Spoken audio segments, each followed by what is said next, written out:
Hello viewers, সবাইকে স্বাগত জানাচ্ছি Mumtaz herbal product presents voice of এক্সিলেন্সে, যা আপনারা দেখতে ও শুনতে পাচ্ছেন CTFM 96 এর অফিসিয়াল ফেসবুক এবং ইউটিউব পেজে। দর্শক, চলুন আমরা স্বাগত জানাই জনাব TIM নুরুল কবিরকে, যিনি FICCI বাংলাদেশের এক্সিকিউটিভ ডিরেক্টর এবং আমাদের আজকের এপিসোডের সম্মানিত গেস্ট। মিস্টার TIM নুরুল কবির বাংলাদেশের অর্থনৈতিক পলিসি মেকিং, অর্থনৈতিক অগ্রযাত্রাকে আরও শক্তিশালী এবং সমৃদ্ধশালী করতে নিরলসভাবে কাজ করে যাচ্ছেন। তিনি শুধুই একজন দক্ষ লিডার নন, তিনি একজন খুবই এক্সপেরিয়েন্স এবং ভেটারান পলিসি মেকারও। তো চলুন দর্শক, আমরা আজকে ওনার সাকসেস স্টোরি শুনবো এবং আপনাদেরকেও শোনাবো।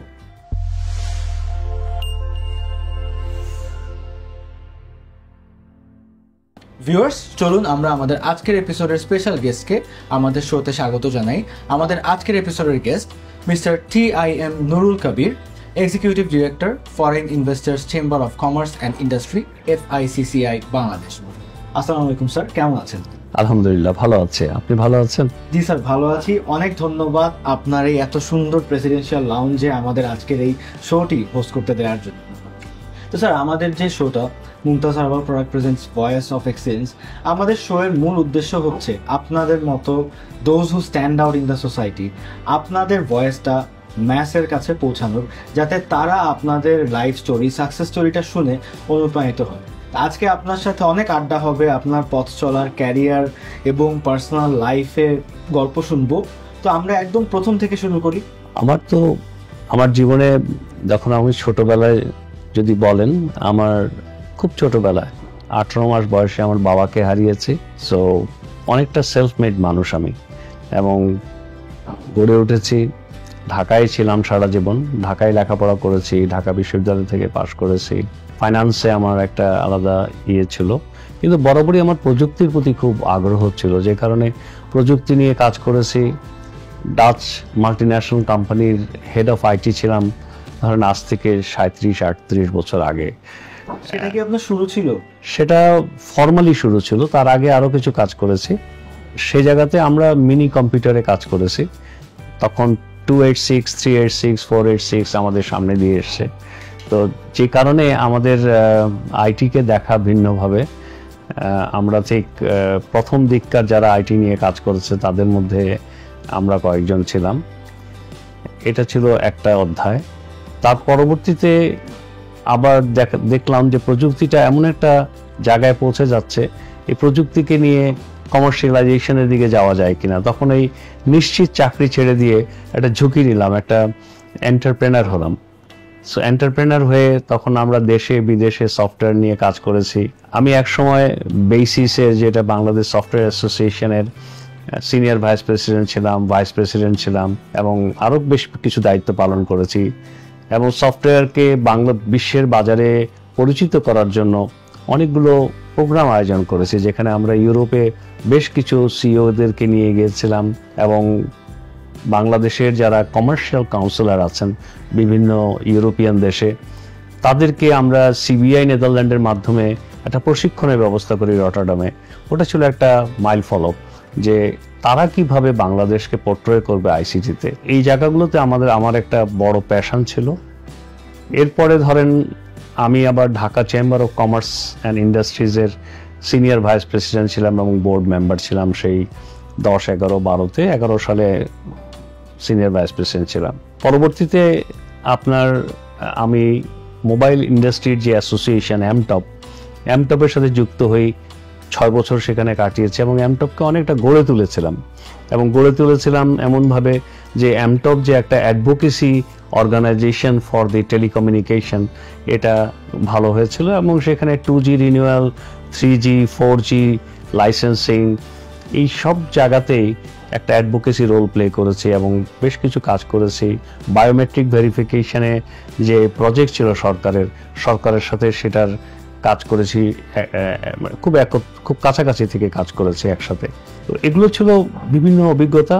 এছাড়া বাংলাদেশের বেশ কিছু পলিসি ফর্মুলেশনে আমার একটা ইনভলভমেন্ট ছিল, যেমন ICT policy, telecom policy, broadband policy, তারপরে e commerce policy, logistic policy. তো এই জায়গাগুলোতে কাজ করতে করতে প্রযুক্তির জায়গা থেকে হঠাৎ করে পলিসি এবং রেগুলেশনের দিকে আমার টার্ন হয়ে যায়, আমি ঘুরে যাই ওদিকে। কিন্তু প্রযুক্তি আমার হৃদয়ে ছিল। প্রযুক্তি থাকার কারণে যেই আজকে যেটাকে বলি ডিজিটাল ইকোনমিটা বাংলাদেশের জন্য এনাবলার। বাংলাদেশকে উন্নতির দিকে নিতে গেলে এটা একটা ক্রস কাটিং। তো এটা থেকে দূরে যেতে পারিনি, কিন্তু পলিসির দিকেও অনেক বেশি মনোনিবেশ করেছি। স্যার, আপনি একটি দীর্ঘ এবং বৈচিত্র্যময় পেশাগত জীবন অতিক্রম করেছেন এবং এখনো করছেন। তো এই দীর্ঘ যাত্রায় কি কি গুরুত্বপূর্ণ মাইল ফলক বা বাঁক ছিল যা আপনার আজকের যে আপনি যে বর্তমান অবস্থানে আছেন, FICCI বাংলাদেশের এক্সিকিউটিভ ডিরেক্টর, এই পথে আসতে আপনাকে সাহায্য করেছে? একটা বড় জিনিস হলো যে বাংলাদেশে যখন সরকারের সাথে মানে আমরা পাবলিক প্রাইভেট ডায়ালগ বলি, এই ডায়ালগটা আমাদেরকে অনেক সামনে এগোতে সহায়তা করেছে। আমি এই জায়গাটা চেষ্টা করেছি খুব সহজ এবং এফেক্টিভ করার জন্য। আমরা যখন 4G লাইসেন্সিং এর ব্যাপারে যখন প্রায় অচল অবস্থা তৈরি হয়েছিল, তখন আমার একটা ক্যাটালিস্টিক ভূমিকা পালন করেছিলাম এবং সেই জায়গাতে ধরেন অপারেটরদের প্রায় 21টা চ্যালেঞ্জ একটা সিটিংয়েই সমাধান করতে পেরেছিল সরকার। এবং পরবর্তীতে ওই জায়গাগুলোতে আমার কনফিডেন্স বাড়িয়ে দেয়। আমার মনে হয় যে অ্যাডভোকেসির কোনো বিকল্প নাই, এবং অ্যাডভোকেসিতে সবচেয়ে বড় যে জিনিসটা হচ্ছে অ্যাডভোকেসির কোনো থিওরি নাই। কেউ যদি বলে অ্যাডভোকেসি কিভাবে করব, অ্যাডভোকেসি অলওয়েজ সিচুয়েশনাল। আপনাকে দেখতে হবে কাদের সাথে অ্যাডভোকেসি করছেন, কিভাবে করছেন, এবং ওই আঙ্গিকে আপনাকে অলওয়েজ কাস্টমাইজ হইতে হবে। আর সেই জায়গাতে ফিকি মনে করেছে একটা সময় ফিকিকে অনেকেই চিনত না, বা অনেকেই চিনলেও একটা পরিমণ্ডলের মধ্যে ছিল। আমাকে যখন ফিকি ডাকলো, আমার কাছে মনে হয়েছে যে এটা একটা পাওয়ার হাউস, এতগুলো মাল্টিন্যাশনাল কোম্পানি, ফরেন ইনভেস্টরদের সংগঠন, 1963 সালের যাত্রা, এত দীর্ঘ সময় পরিক্রমার পরেও ফিকি পাওয়ারফুল হতে পারেনি। আমার মিশন ছিল, আমি একটা মিশন নিয়ে এসেছিলাম যে ফিকিকে কিভাবে পাওয়ারফুল করতে পারি, ফিকিকে কিভাবে পলিসি মেকারদের কাছে, যা ইনভেস্টরদের কাছে গ্রহণযোগ্য একটি সংগঠন করতে পারি। সে জায়গা থেকে আমার মনে হয় অনেক দূর আমরা এগিয়েছি, আরও অনেক কাজ করার বাকি আছে। স্যার, ইনভেস্টমেন্ট নিয়ে যেহেতু আমরা নেগেটিভ নিউজের কথাই বললাম, ইনভেস্টমেন্ট নিয়ে একটি নেগেটিভ ফ্যাক্ট আমাদের ইন্ডাস্ট্রিতে প্রচলিত আছে, যেটা ইনভেস্টরদের কাছ থেকে, বিশেষ করে বিদেশি ইনভেস্টরদের কাছ থেকে যেই কমপ্লেনটা বেশি শোনা যায়, সেটা হচ্ছে Bangladesh is not an investor friendly country. আমাদের এখানে যে কোনো একটা নতুন ব্যবসা শুরু করতে গেলে দেখা যাচ্ছে, একটু আগে আপনি বললেন যে তাদের ট্যাক্সেশন পলিসিটা আমাদের খুবই ডিফিকাল্ট, তাদের জন্য অনেক কাঠখড় পোড়াতে হয়, তাদেরকে অনেক দৌড়াদৌড়ি করতে হয়, এবং অ্যাট দ্য সেম টাইম আমাদের এখানে বিউরোক্রেসি এবং বিভিন্ন পারমিশন যে লাগে সেগুলো আসলে পেতেও অনেক দীর্ঘ সময় একজন ইনভেস্টরের ব্যয় করতে হয়। তো যার কারণে তারা অল্টারনেটিভ কান্ট্রি বা অল্টারনেটিভ মার্কেটের দিকে চলে যাচ্ছে। তো এই সমস্যাগুলোকে আসলে ফিকি কিভাবে অ্যাড্রেস করছে বা কিভাবে মোকাবেলা করতে চাচ্ছে? আপনি রিসেন্ট টাইমে দেখবেন যে ইন্টারিম গভর্নমেন্ট অনেকগুলো করছে, সংস্কার প্রস্তাব নিয়েছে, রিফর্মের কাজ হাতে নিয়েছে। এই রিফর্মগুলোতে আমরা খুব কনস্ট্রাকটিভলি আমাদের প্রপোজালগুলো দিয়েছি, এবং সেখানে অনেকগুলো রিফর্ম আছে যে রিফর্মগুলো যদি সত্যিকার অর্থে ইমপ্লিমেন্ট করা হয় তাহলে ইজ অফ ডুইং বিজনেসটা বেটার হবে। কস্ট অফ ডুইং বিজনেস বেড়ে যাচ্ছে, দেখা যাচ্ছে যে আমরা প্রফিটেবিলিটির দিক থেকে অনেক পিছিয়ে যাচ্ছি, কারণ ট্যাক্স পলিসি এবং ওভারঅল ফিসকাল পলিসি এই দেশের জন্য চ্যালেঞ্জ। আপনি আবার দেখবেন বাংলাদেশ কিন্তু লিস্ট ডেভেলপ কান্ট্রির গ্র্যাজুয়েশনের দিকে আগাচ্ছে। আমরা আগামী বছর নভেম্বরে লিস্ট ডেভেলপ কান্ট্রিতে গ্র্যাজুয়েট হব।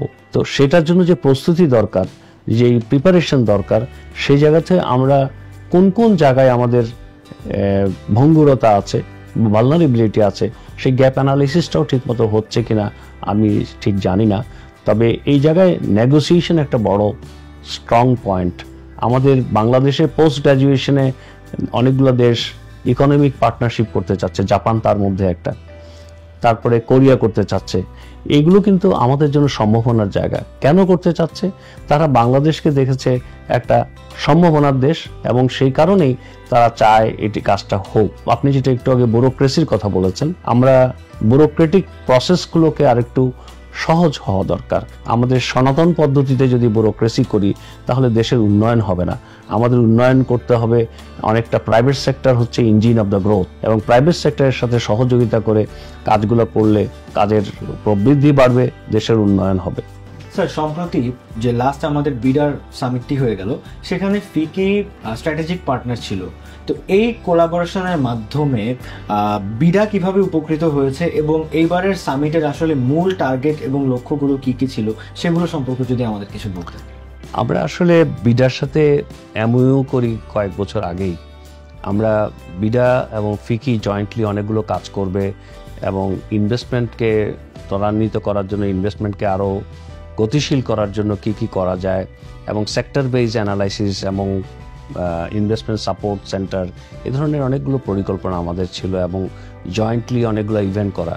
তারই পরিপ্রেক্ষিতে বা তার ধারাবাহিকতায় আমরা কিন্তু ইনভেস্টমেন্ট সামিটের স্ট্র্যাটেজিক পার্টনার হই, এবং লেজিটিমেটলি ফরেন ইনভেস্টর হিসেবে আমাদের এই ইনক্লুশনটাকে আমরা সাধুবাদ জানাই বিডাকে। বিডা আমাদেরকে এই সুযোগটা করে দিয়েছে এবং আমরা সহযোগিতা করেছি অনেকভাবে, এবং আমরা একসাথে কাজ করেছি। স্যার, এবার একটু অন্য প্রসঙ্গে আসি। আমাদের সাউথ ইস্ট এশিয়ার আরও বেশ কয়েকটি কান্ট্রির সাথে যদি আমরা বাংলাদেশের কম্পেয়ার করি, আমাদের এখানে মার্কেট সাইজটা কিন্তু আরও হিউজ। তো আপনার কি মনে হয়, আমাদের কি ভিয়েতনাম, ক্যাম্বোডিয়া বা লাওসের থেকে আরও বেটার মার্কেট হিসাবে নিজেদেরকে এস্টাবলিশ করার ক্ষমতা রয়েছে? আমাদের ক্ষমতা রয়েছে, কিন্তু আমাদের উদ্যোগের কিছু অভাব আছে, আমাদের কিছু পলিসির অভাব আছে, আমাদের কিছু আপনার এই যে মার্কেট অ্যানালাইসিস করার যে বিষয়টা, সব কিছুই কিন্তু আপনার পারসেপশন দিয়ে হয় না। পত্রিকার রিপোর্ট দেখে কোনো ডিসিশন নেওয়াটা ঠিক না। প্রতিটা মন্ত্রণালয়ে তাদের একটা রিসার্চ সেল থাকা উচিত, এবং ওভারঅল মার্কেট এক্সপানশনের জন্য এবং মার্কেটকে বিল্ড আপ করার জন্য একটা ডেটা অ্যানালাইসিস হওয়া দরকার, এবং সেই অনুযায়ী গ্যাপ অ্যানালাইসিস করা। এবং গ্যাপ অ্যানালাইসিস করলে কি হবে, যেটা বেরিয়ে আসবে আসলে আমাদের কোন কোন গ্যাপগুলো আছে সেটা পূরণ করার জন্য কি কাজ করতে হবে, তাহলেই সম্ভব। আমি সবসময় বলি বাংলাদেশ অপার সম্ভাবনার দেশ, শুধুমাত্র আমাদের ইনিশিয়েটিভের ব্যাপার। স্যার, অনেক কথা হলো আপনার সাথে, অনেক ইম্পর্টেন্ট ইস্যু আমরা অ্যাড্রেস করলাম। তো আই হোপ আমাদের ভিউয়ার্সরা আমাদের কান্ট্রির সোশিও ইকোনমিক পার্সপেক্টিভ নিয়ে অনেক কিছু ব্যাপারে অবগত হলো। তো আমরা আমাদের ইন্টারভিউর অলমোস্ট শেষ পর্যায়ে এসে পড়েছি, কিন্তু যাবার আগে আপনার কাছে একটি ফাইনাল কোয়েশ্চেন করতে চাই। ওটা হচ্ছে, বর্তমানে যারা তরুণ প্রজন্মে আছেন, যারা দেশ এবং দেশের অর্থনীতি এগিয়ে নিতে ভূমিকা রাখতে চান, তাদের জন্য আপনি কি উপদেশ দিবেন? আমি মনে করি বাংলাদেশের সবচেয়ে বড় শক্তি হচ্ছে তরুণ সমাজ, এবং বাংলাদেশের ডেমোগ্রাফিক ডিভিডেন্ডে দেখা যায় প্রায় 60% হচ্ছে তরুণদের মধ্যে আছে। এবং এই তরুণদেরকে যদি সঠিক পথে পরিচালিত করা হয়, তাদেরকে সঠিকভাবে এগিয়ে নেওয়া যায়, এবং তাদের মধ্যে যদি শুধুমাত্র ডিপেন্ডেন্সি না, আমি তাদেরকে বলবো যে দেয়ার ইজ নো শর্টকাট।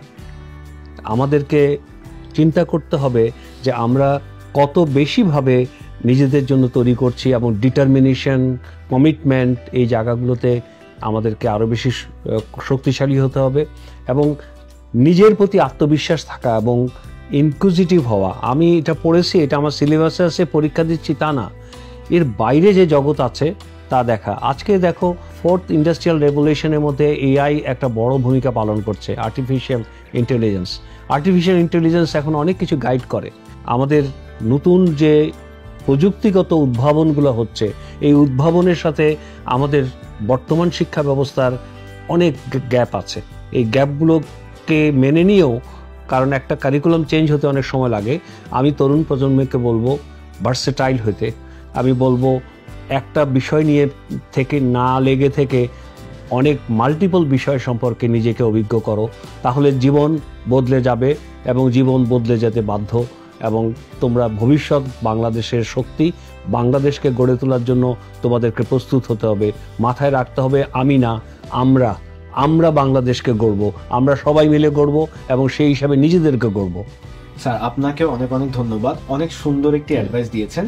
আমি আপনার এবং ফিকির সামনে এগিয়ে যাওয়ার জন্য অনেক অনেক শুভকামনা রাখছি এবং দোয়া করছি এবং আশা করছি যাতে ফিকি বাংলাদেশের অর্থনীতির একটি খুব শক্তিশালী পিলার হিসাবে নিজেদের অবস্থানটি পাকাপোক্তভাবে করতে পারে। স্যার, যাবার আগে আমাদের স্পন্সর মুমতাজ হার্বাল প্রোডাক্টের পক্ষ থেকে আপনার জন্য ছোট্ট একটি গিফট হবে। ধন্যবাদ।